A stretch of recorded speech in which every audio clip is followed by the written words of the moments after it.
Hello అందరూ! వంకాయ ఫ్రైని ఎంత ఈజీగా చేసుకోవచ్చు అనేది నా స్టైల్ అయితే చేసి చూపిస్తున్నాను.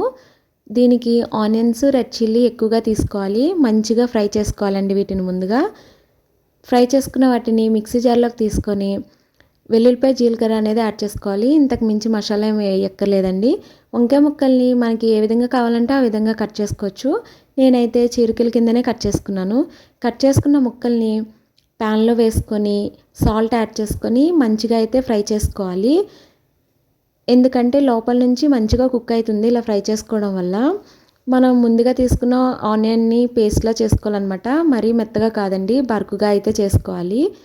చాలా టేస్టీగా ఉంటుంది. తప్పకుండా ట్రై చేయండి. ఈ వీడియో మీకు నచ్చితే లైక్, షేర్, సబ్స్క్రైబ్ అయితే చేసుకోవడం మర్చిపోవద్దు. ఇందులోకి పచ్చిమిర్చి, కరివేపాకును కూడా యాడ్ చేసుకోవాలండి.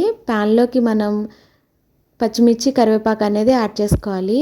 వేయించిన ముక్కలన్నిటిని పక్కకు తీసేసుకున్న తర్వాత యాడ్ చేసుకొని ఇందులోకి మిశ్రమాన్ని కూడా వేసుకోవాలి. పేస్ట్ చేసుకున్న మిశ్రమాన్ని, పసుపు, ఉప్పు కూడా వేసుకొని మంచిగా అయితే వేయించుకోవాలి.